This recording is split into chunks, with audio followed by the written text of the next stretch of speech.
How's it going, everybody? Welcome back to the One Stop. We got a bunch of NBA news that was broken down today. Jason Kidd becomes the new coach. They got a new GM who's a Nike executive. But we're going to start it off with the Western Conference Finals game last night, Game 2 of the Phoenix Suns and LA Clippers. Devin Booker and Chris Paul, they had a rough game. But the Clippers, they showed out. They won their first game in the Western Conference Finals in team history, and that's something they got to be proud about. What are you guys' initial thoughts from that game?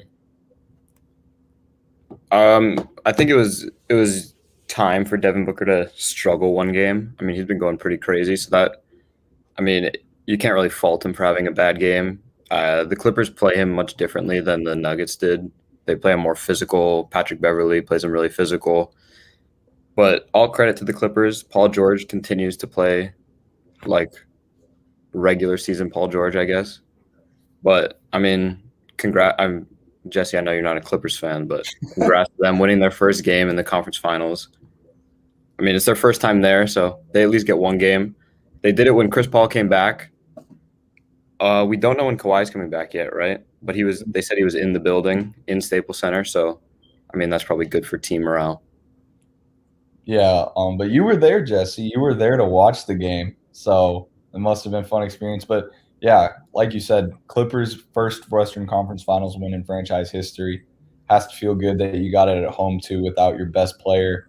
And then on the other side, you have Chris Paul, who completely changes everything coming back. So if you're a Clippers fan, you've got to feel really good and also a bit relieved that you were able to come out of that one. But it was a good all-around team performance, obviously. Paul George did his thing. I think Zubac had a very good game.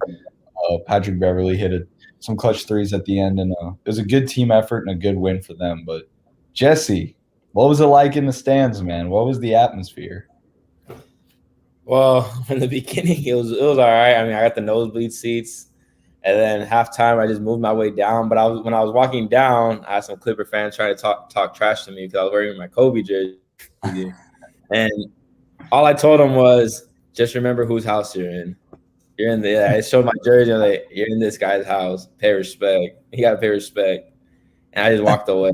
It's like, you can't say anything. The Clipper fan can't say nothing though, like to that. What? But you know what? I let them have their moment. It was their first time. Like, be happy. I let them be happy. So I just walked away and went to my upgraded seats. But my take on this game was are the Clippers better than the Suns? That's my thing. I think at full power, yeah. No, I'm talking about right now.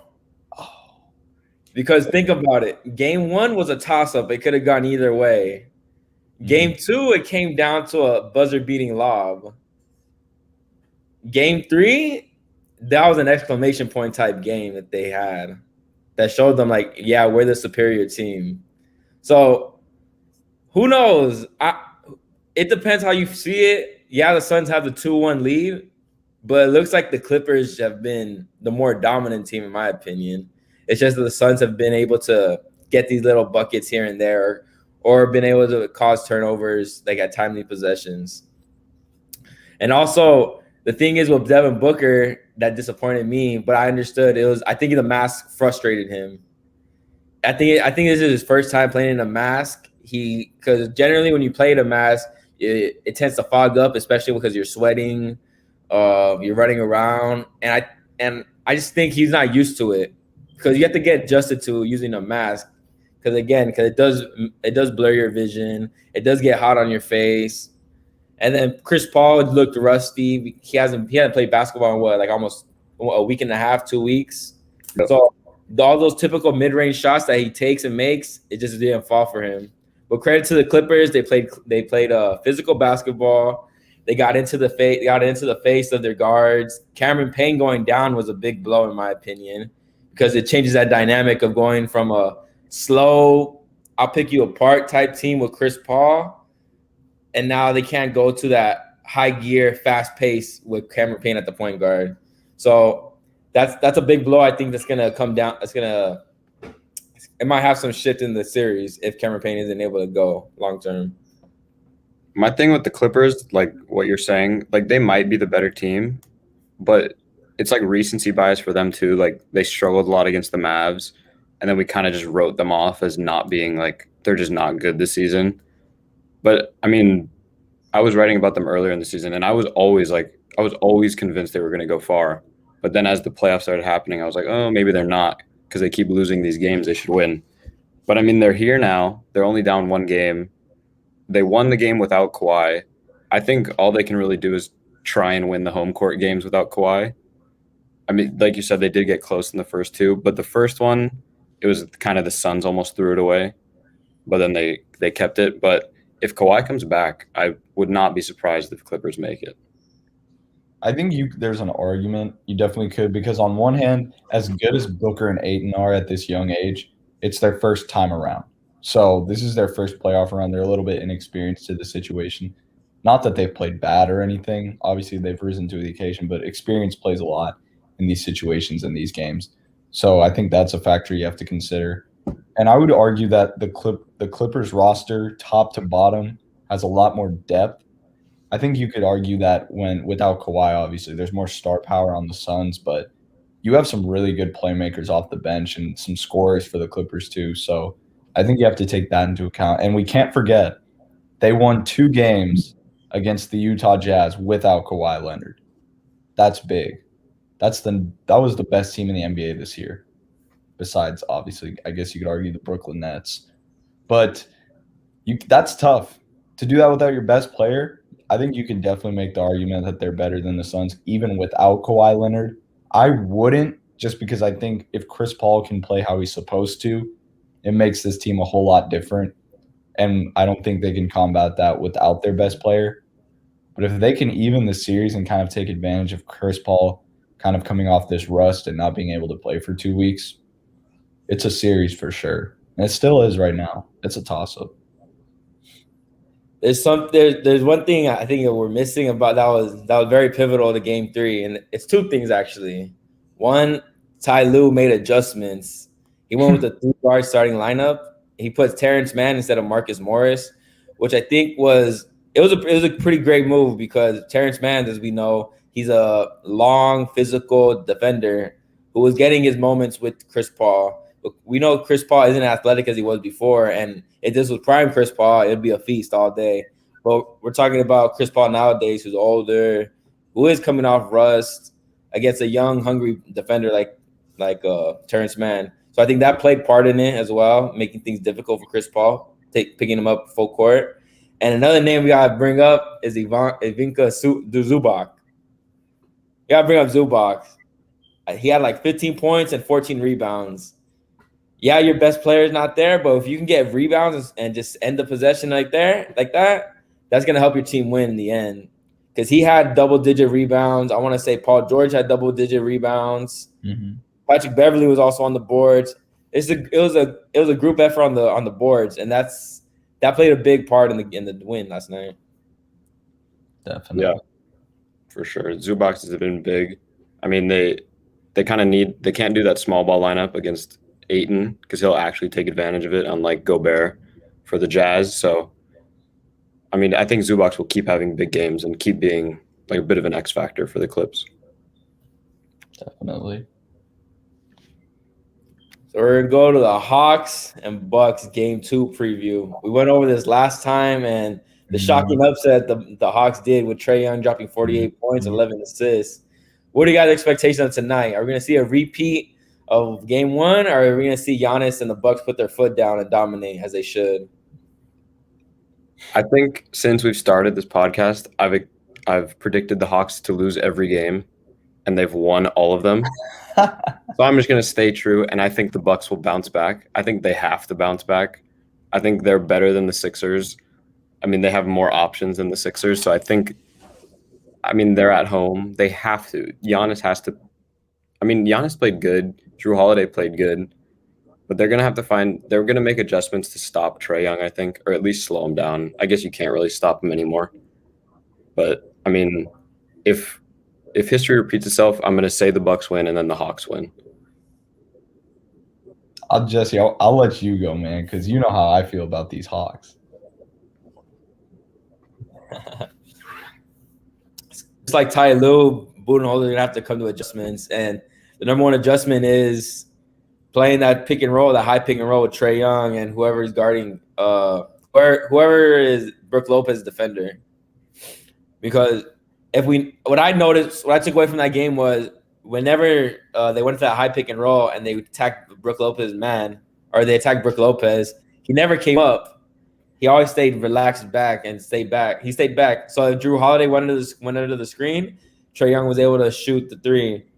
If Brook Lopez came up, Trae Young blew past him. If Lopez stayed down there and Drew Holiday came up on top of the screen, easy floater right there. So it's all going to come to that adjustment. And when is Brook Lopez going to finally get in the post? Because that's honestly what's been killing them. Think about it. You have Clint Capella, who he did a good job on Embiid, but I don't think he's gonna do as good of a I can't say it because Embiid's a way superior player than Brook Lopez. But Brook Lopez just brings a different dynamic that I think he's not going into. Ever since he left Brooklyn, he hasn't been able to go back in the post, go back to his roots, so to say. So I think if Brook Lopez can go back to his roots and get in the post and work from inside out instead of outside in, then that would help the Bucks a lot. But you could also see Bryn Forbes going to the starting lineup. Maybe they go to a 3-guard lineup, just like the Clippers did, where you have Middleton at the 3, Drew Holiday at the 1, Bryn Forbes at the 2, and then PJ Tucker at the 4, and Giannis at the 5. There's different options they got to explore if they want to win this. All right, so I just went ahead and checked the money line for tonight. The Hawks are 270 plus 275. Milwaukee's minus 350. If I'm placing a bet tonight, I'm going to my sports book. I'm taking my week's paycheck, and I'm putting it on the Hawks. I like the Atlanta Hawks. You guys know how I said Hawks in 6. I'm sticking with it, and I don't think it's because Milwaukee can't stop them. It's more so a fact that the Hawks are just shooting out of their minds. Like from 3 from the field everywhere, they just are getting buckets. They're the hottest team in the NBA right now, I would argue. I don't think anybody is as hot as they are right now. Trae Young, when he's putting up 48 points on his own and then dishing out 11 assists, you can't beat that. There's just no way you can beat that when he's producing that much offense from one player. It's not going to happen. And then you're going to have other guys contribute on their own. It's not a winning formula. So if the Bucks want to win tonight, the bottom line is Trae Young has got to be slowed down. And honestly, I don't think they can do it. I don't know who's going to do that. Drew Holiday, PJ Tucker, one of them, maybe they can take turns on him guarding him, but they've got to figure something out. Because like you said, that pick and roll with him and Collins, Capella, it's deadly. It's hard to stop. And Trae Young is just so smart with his decisions when he picks up the mismatch, when he gets someone up on top of him, his ability to shoot. Bottom line is if they can't stop Trae Young, they're not winning tonight. And I just can't see that happening. So I'm going to go Hawks tonight. Fair enough. I mean, I think I got to stick to just going against the Hawks, see if they can keep surprising me. I just think the Bucks have to figure out something. There's too much pressure on them. But Trae Young continues to surprise me. I think, can you call him a superstar now? Hell yeah. You got to, yes, no question. Those if we call Luka Doncic a superstar, we got to call this guy a superstar. Yeah, it's about that time. These two are, I think, I'm not sure if we said it last podcast or if it was someone else, but might have been in the group chat. Someone said this could be like the next Magic and Bird rivalry. You know, 2 guys coming into the draft highly touted and just going at it in different conferences. They look like they're showing up for the occasion.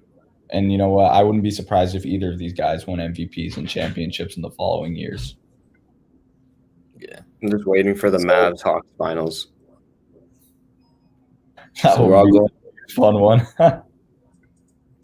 So Mike, you're going with the Bucks? Yeah. Prabhat, you're going with the Hawks? Got to. I'm going with the Bucks. All right.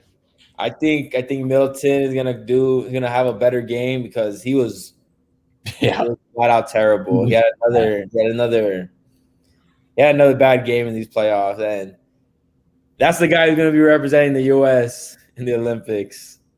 So hopefully he steps it up. I mean, he has to step it up because he's their number 2.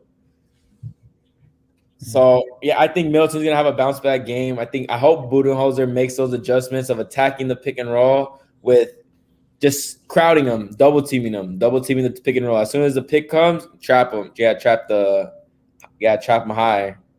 Just like how kind of like what the Lakers did last playoffs with James Harden or Damian Lillard. As soon as the pick came, because a lot of players like of Trae Young caliber, they love operating that pick and roll. So if you could trap that, especially for a small guard like him, it should be able to work, especially because he's not like as strong or tall. So if Budenholzer can make those adjustments, then yeah, Bucks are gonna win. So we got 2-1 Bucks. We'll be back on Monday to see how this goes. And other NBA news, the Dallas Mavericks have finally hired their head coach, Jason Kidd, former point guard of the Dallas Mavericks and 2011 NBA Finals champion with the team. We're going to let Prabhat start this on how he feels since he's the Mavericks fan here. Prabhat, what do you think? I'm not happy today. I'm an unhappy man. I'm not a fan of Jason Kidd, honestly. After his stint in Milwaukee, however that went, I don't like it. I think the only positive right here is that he seems to be a point guard, I don't know how to say it. He has like a point guard mindset, obviously one of the greats. So I think someone with that kind of mindset will play into Luka's play style because ultimately you want to build the team around that guy. So I think that helps, but reputation precedes him. I'm also just not a fan of Jason Kidd as a person, a guy like that representing our franchise with the things he's done. So I don't know. I mean, I'm not going to say he's going to be a bad coach because I don't think he will, but I wouldn't say I'm excited for Jason Kidd.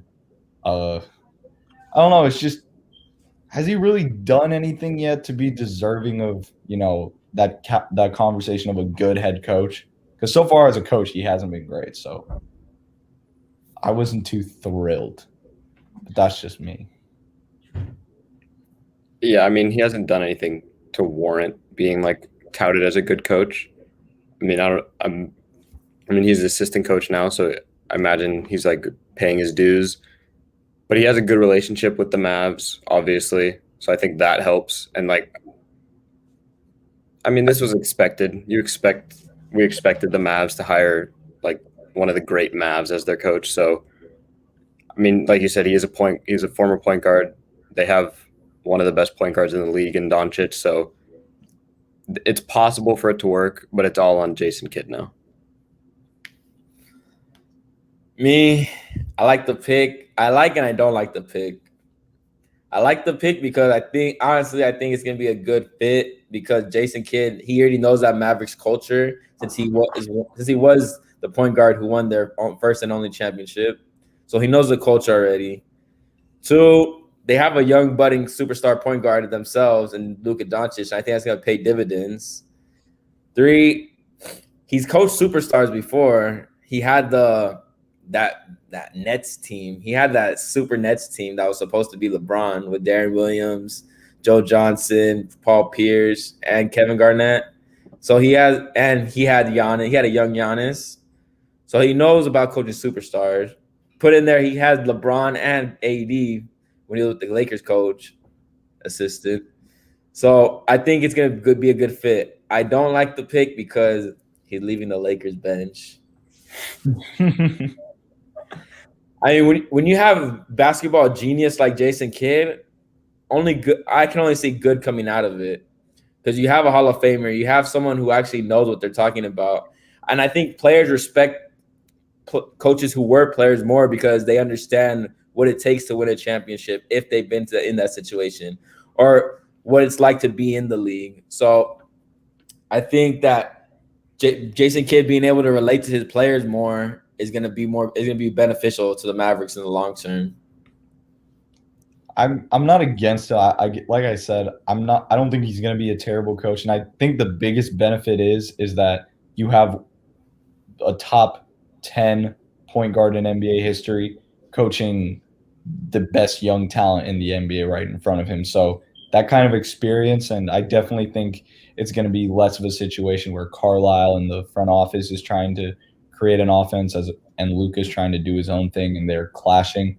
I think Jason Kidd's kind of going to give him the reins to the offense, let him go and do what he wants to do, which is, I think, what's going to be best for him and the Mavericks in the future. Because you build your team around your superstar. Your superstar is playing his best basketball, your team's going to benefit. So from that standpoint, for the development of Luka and the development of the team, I think it could help long term. But for this season, I don't know what's going to happen. They're probably going to make some moves, I would imagine. And so after the offseason, we could kind of look at the offense and say, all right, what's Jason Kidd going to do with these pieces? How's he going to move them around and make a new offense? But for right now, I would just say I'm impartial. I'm not mad, but I'm not like super excited, if that makes sense, you know? I think Kidd's coming into a situation where he kind of has like all the tools to succeed.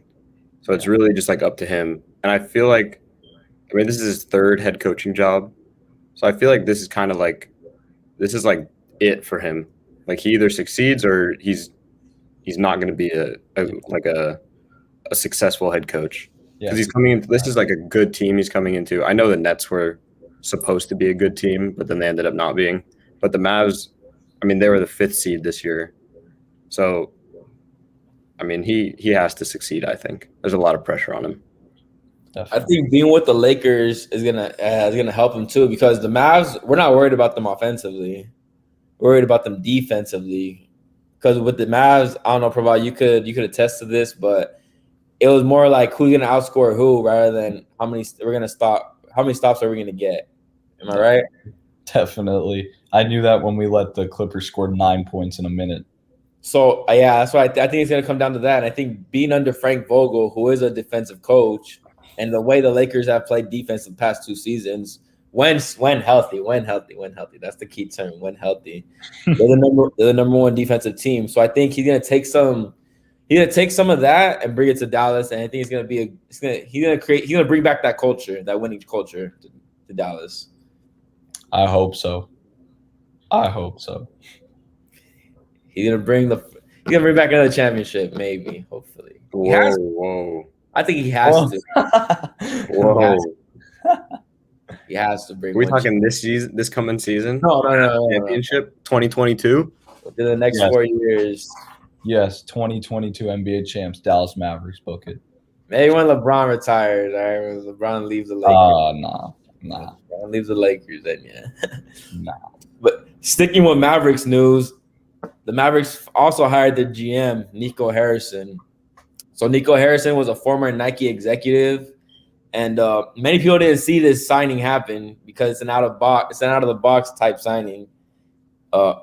Nico Harrison has no real experience in the front office or anything like that, but he does have experience with relationships, and that's with Nike players such as Luka Doncic and others like in the past, such as Kobe Bryant, the Spurs big 3 of Ginobili, Parker, and Tim Duncan. So, Prabhat, we're gonna start with you again. What do you think about this?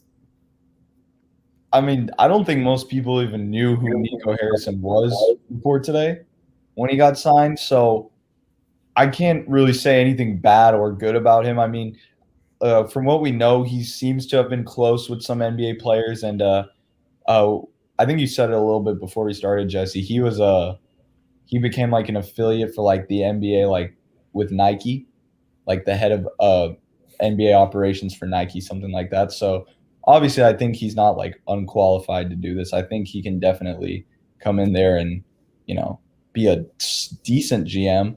But it's just always hard to say when you have a guy that you've never seen in this situation before. But he also seems to have a good relationship with Luka Doncic. That's one thing I read about. Him and Luka seem to be very close. So I think a lot of these signings that they're making are to keep Luka happy. I think they're recognizing that he needs to stay, which is good because you don't let a guy like that go. So I think a lot of this stuff is targeted towards making him happy, but I think we'll just have to see how it plays out, honestly, because we really don't know much about him or what he's gonna do as a GM. Am I right? Yeah, this seems like a Mark Cuban move. Something he would like. It's not surprising that he would do it.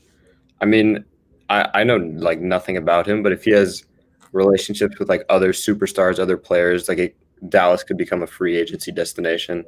So that's a benefit. You always want to be an attractive city to come to, so that can help. But I mean, other than that, I mean, he has no experience, so it kind of just comes down to the relationships. We'll see. Because we'll see how this goes. Because in the league, it's honestly about relationships. That's honestly what the league is based upon now. It's who you know, how well do you know them? Because if you know them well enough and you have a great relationship with them, then there's the potential that they might want to join your team, especially if they get along with other players. So I like the pick because they said he does have relationships with Nike players. So you got to think about who else is at Nike, like top premier players. So, and with free agency, that's where the big bucks are. And I want to say the Mavs they're primed for a big free agency coming up soon, whether it be this season or next off season. But once Porzingis is off their books, I think Tim Hardaway's off their books this off season. Wait, you don't think the Mavericks are gonna pick Porzingis up again? You think he's gone? He's done. He's done. I think Porzingis is done with the Mavericks. I could see it definitely. 100%. The only way they bring him back is if it's for a team friendly deal, but they're not giving him max money. I think he'll go to a rebuilding team where he has to assert himself and to prove that he's a man again. I'm gonna go to Charlotte, I think. Well, I don't know. That'd be wild. Him and Melo Ball, that'd be weird. And Gordon Hayward. Come on. Can't forget about Big G. That'd be weird. That'd be wild.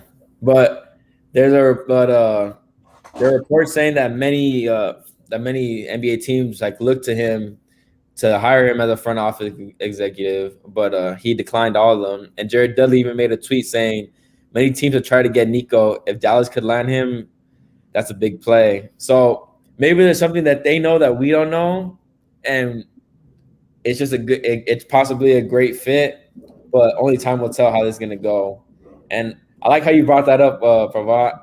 It looks like they're doing this to make Luka happy, and I think Luka does have some insight on this, where they are asking him like, "What do you think about this? Do you like this hiring?" So, because as we all know, once that contract ends, it's all free game.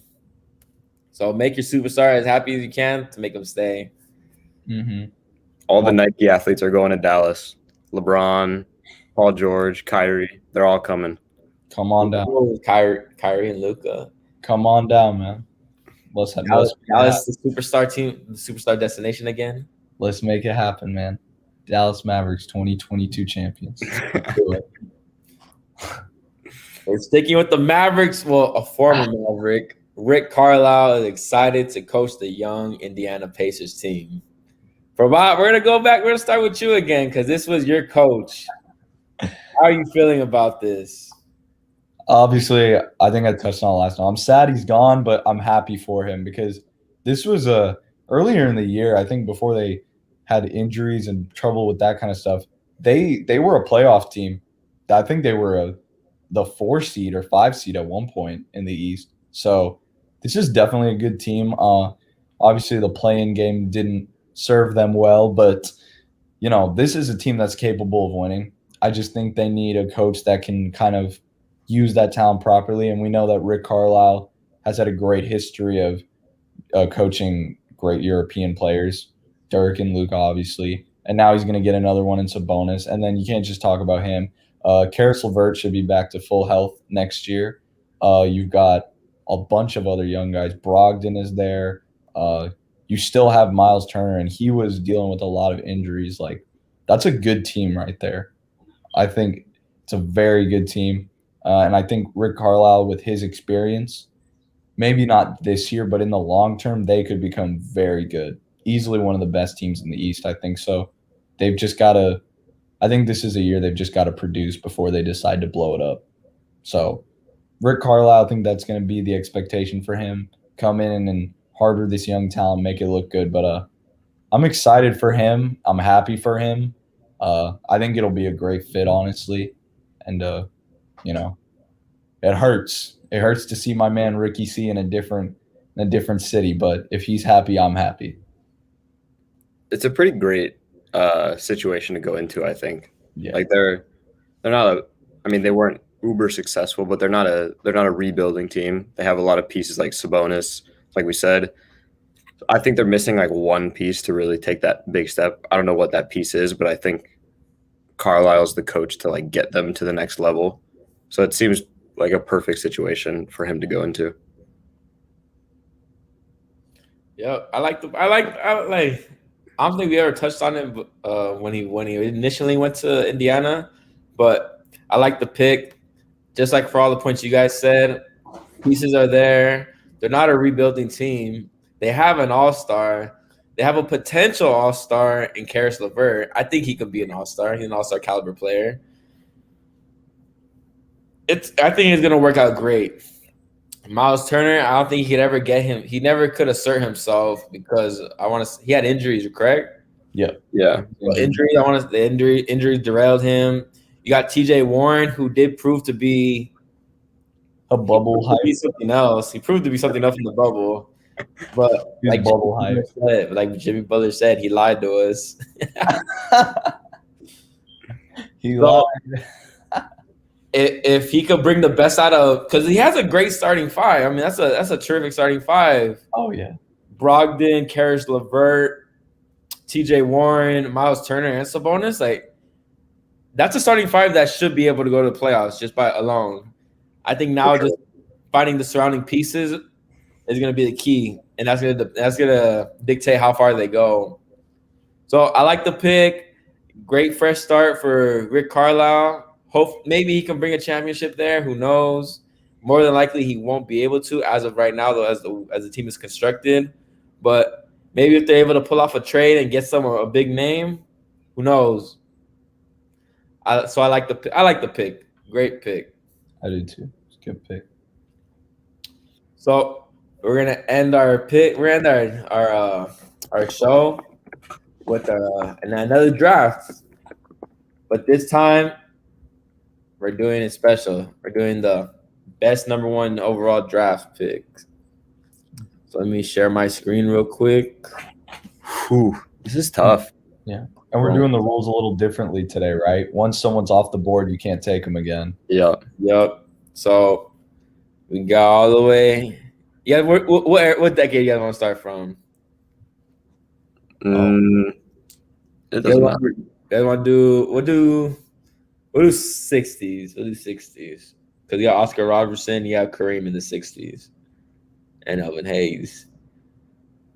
You know what I realized? There's not that many shooting guards that got drafted number one. No, only a few. So back then it was like all centers. Centers, point guards, or wings. So who wants to go first? Oof. Shoot, I mean, I'll go first. Go for it. Who are you taking with the first overall pick? In the number one pick draft. God, this is tough. Is it tough? Wait. Someone else go first, actually. I want to see who someone else picks. All right, I'll go first then. Give me LeBron James at my pick. Yeah. I'll put on my small forward. I'll put on my small forward. Give me LeBron James at my small forward. So we got the 2003 number one pick, LeBron James. LeBron James. All right. With my first pick, I'm gonna go a little bit out of the normal stratosphere of picks. I'm going Kwame Brown. No, I'm just kidding. All right. I'm gonna go with the third best player Actually, you know what? I scratched that. I'm taking Magic Johnson, the GOAT point guard.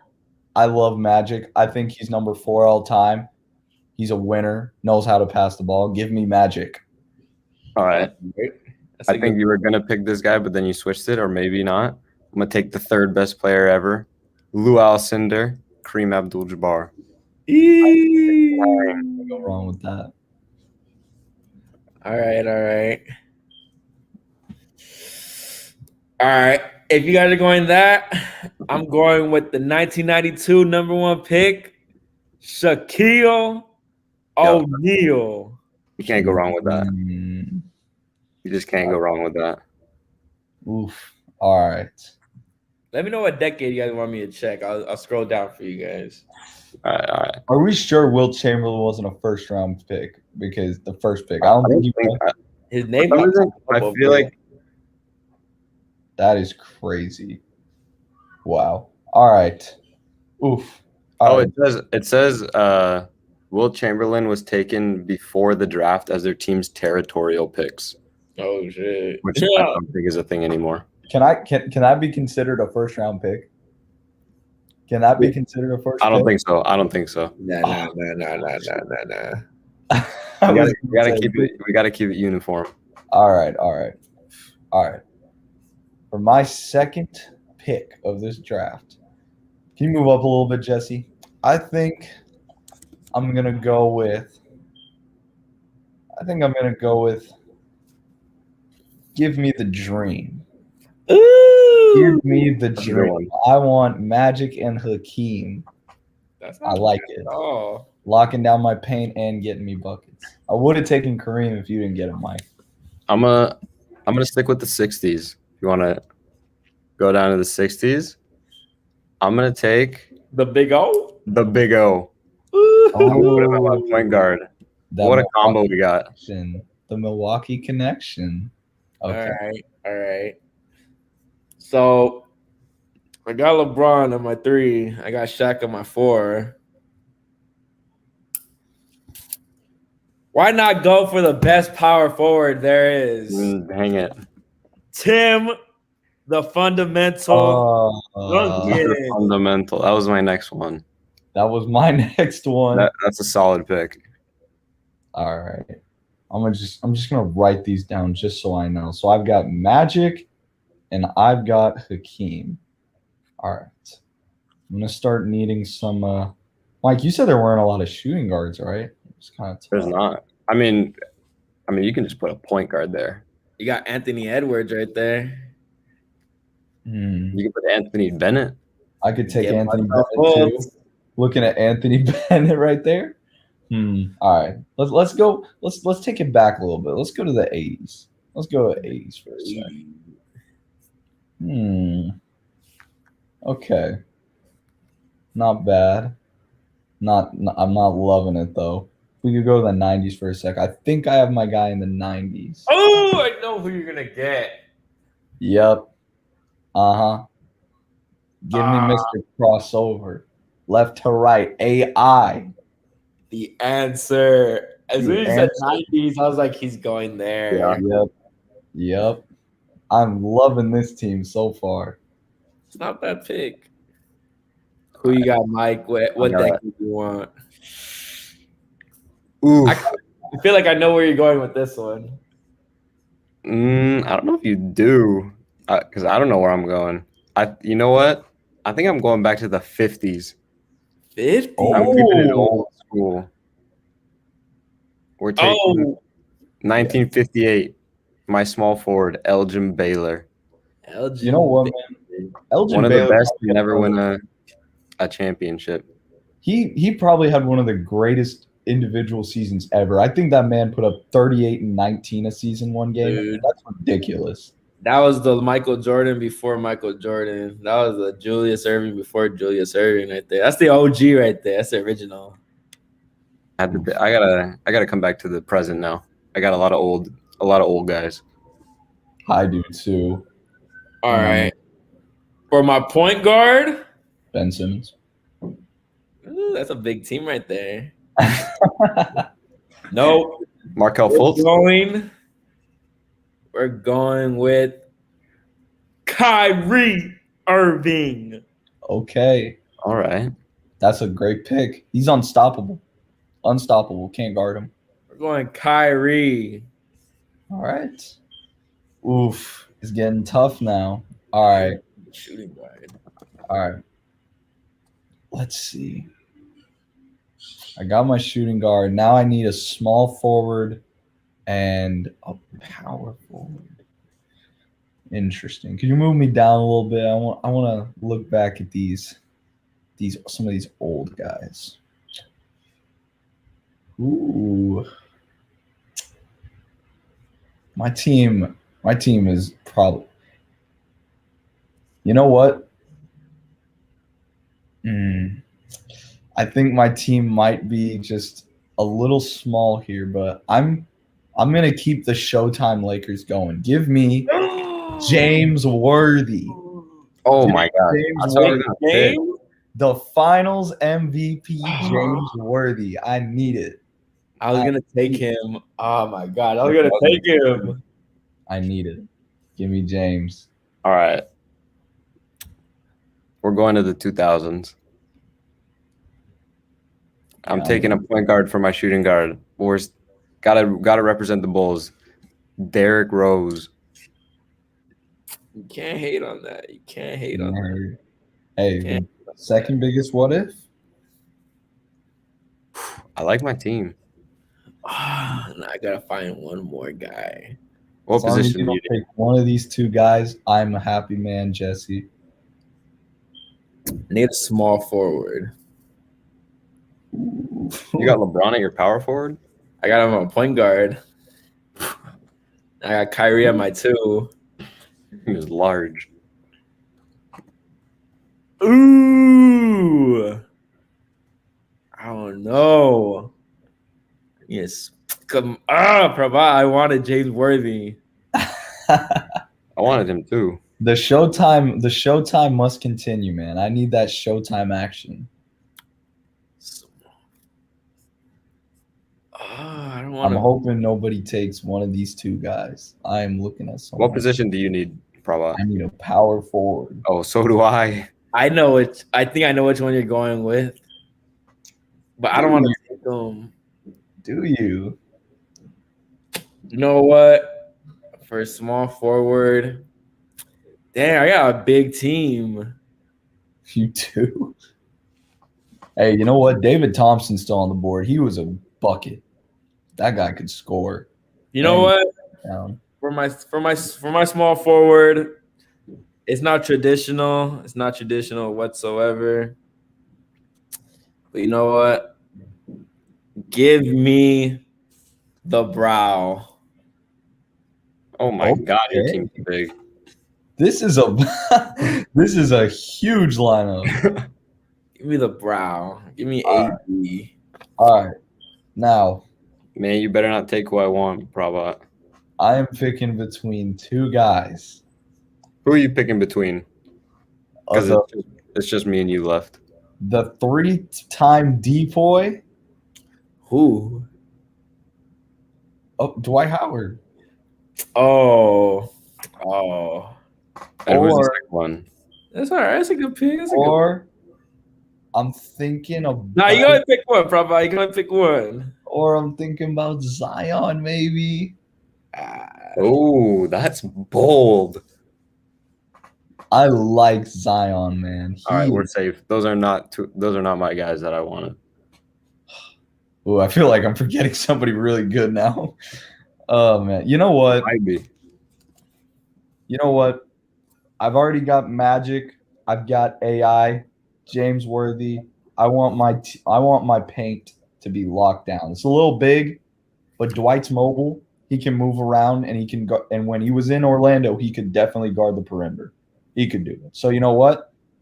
Give me Dwight. Orlando. You sure you don't want Greg Oden? You sure you don't want Greg Oden? Or Kwame Brown? Come on. Hey, Kwame was almost my first pick. Although I Candy. What about I Bargnani? felt like that wouldn't be fair if I took him. That's like the obvious pick. You can't take Kwame. He's too good. All right. I think I think I got someone you forgot about. Power forward, I'm taking Chris Webber. That's a solid pick. Oh my god, he's literally a power forward. How did I? Webber. You know what? I'm not mad with my pick though, but that's a great pick. Chris Webber was great. I Gotta love be it. honest, my team is not bad. All right, let's read these off. Let's read these off. Jesse, Jesse, you want to go first? yeah. So the name of my team is Lockdown. Look how big these guys are. I got LeBron, my point Just guard. be tall. Got LeBron, point guard. We got Kyrie at the 2, the assassin. AD at the 3, who also has that point guard skill. Tim Duncan at the 4, the Diesel at the 5. This is the biggest. This is like a my team lineup. This is a huge lineup.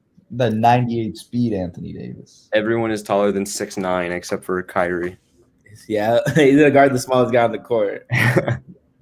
Probably you want to go next? All right. So I've got. I don't know if this is going to show up properly. I think this is backwards. Oh, there we go. So I've got. Oops. Ignore that. That was a message I did for my mom. All right. We got at the point guard. We got Magic, the greatest to ever do it at his position. We got AI, Mr. Crossover, Showtime Lakers with James Worthy, and 2 of the best bigs to ever do it defensively, Dwight Howard and Hakeem. Yeah, that's gonna be hard. You know what? With Magic, with Dwight, Magic, the lobs, Hakeem on the low post whenever I need a bucket. I love that team. I'm gonna call my team. Ooh, you know what? Give me a minute. I need to think of one. You go ahead, Michael. I got my team. I don't have it written down, but I have it. Got to remember. My team name, the Old Heads. The Old Heads. Because I only got one from post 2000. We got point guard, the Big O, Oscar Robertson. Shooting guard, Derrick Rose, my guy. Small forward, Elgin Baylor. Power forward, Chris Webber. And the center, Kareem Abdul-Jabbar. Okay. Right. I'm gonna just call my team Gimme That, because everybody on this team's getting steals. It's cookies. Everybody's getting steals. You put my team against Jesse's, Derrick Rose is having a field day. I got Timmy D down there. He could do it past anybody. And AD. I got AD down there too. AD's got to go on the perimeter of today's NBA. Hey, you can't be mad at any of these teams. This was a good one. Yeah. That was a really good team. I like how you kept it old school on that. I had to bring it back to the 50s. Yeah, we're doing the polls under the podcast again, letting the people decide who they like. We're going to do that. We're going to share it after this. So, all right. Be ready. Vote up. Share it. Like it. Do what you got to do. Well, with that being said, we're going to end our show for the week. Thank you guys for tuning in. We'll catch you guys next week. Peace. Peace.